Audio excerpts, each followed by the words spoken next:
श्री कृष्ण कहते हैं, जब तक तुम चिन्हों की अनुभूति नहीं करोगे तब तक तुम उन्हें समझ नहीं सकते।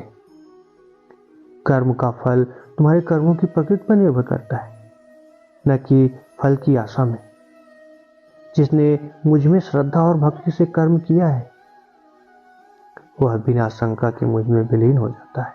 जब तुम आत्मा में स्थिर होकर सभी कर्मों को करते हो तो तुम अकर्मी कहलाते हो। जो कुछ भी हुआ वो भी अच्छा ही हुआ, जो कुछ हो रहा है वह भी अच्छा ही हो रहा है। कर्म को अच्छे तरीके से करना बहुत आवश्यक है। फल की चिंता नहीं करनी चाहिए। जब तुम अपने कर्मों में राग नहीं रखते तो तुम उनसे मुक्त हो जाते हो।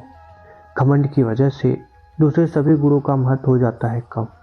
इस बुराई से सब कुछ बर्बाद हो सकता है। एक संत ने राजा से कहा कि आप जिसे सबसे कीमती मानते हैं वह मुझे दान में दे दीजिए।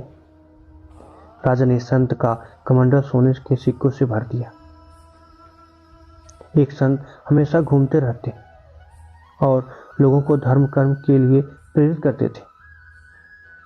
घूमते घूमते वे एक ऐसे राज्य में पहुंच गए जहाँ के राजा बहुत दानी और धर्म कर्म करने वाले थे, लेकिन उन्हें अपनी शक्ति पर और धन पर बहुत घमंड था। संत उस राजा के राज्य में ठहर गए। कुछ ही दिनों में राज्य के काफी लोग संत के पास पहुंचने लगे थे। संत अपने अनुभवों से लोगों की समस्याओं का हल बता देते थे। उनके उपदेश सुनने के लिए लोगों की भीड़ लगने लगी थी।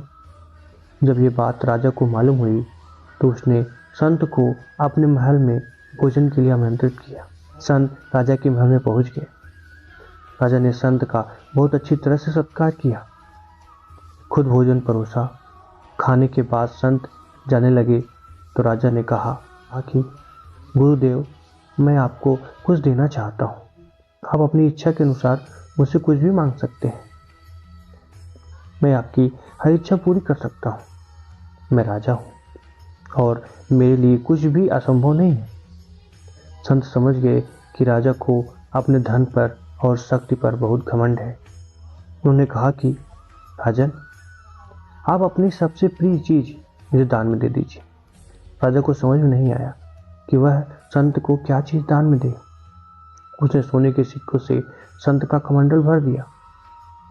संत ने कहा कि राजन, मुझे धन नहीं चाहिए, मुझे पैसों का लालच नहीं है। आप मुझे अपना अहंकार दे दीजिए। घमंड एक ऐसी बुराई है जिससे हमारे सभी गुणों का महत्व खत्म हो जाता है। इस बुराई की वजह से आपके भी सारे गुण महत्वहीन हो जाते हैं। राजा को घमंड से बचना चाहिए। आपके पास जो भी धन संपत्ति है उस पर आपकी प्रजा का भी हक है, क्योंकि राजा के लिए उसकी प्रजा का सुख ही सर्वोपरि है। अपनी प्रजा की सेवा निस्वार्थ भाव से करें, तभी राजा का धर्म पूरा होगा। राजा को संत की बात समझ में आ गई और उन्होंने घमंड को छोड़ने का संकल्प ले लिया। दोस्तों, आज के लिए इतना ही।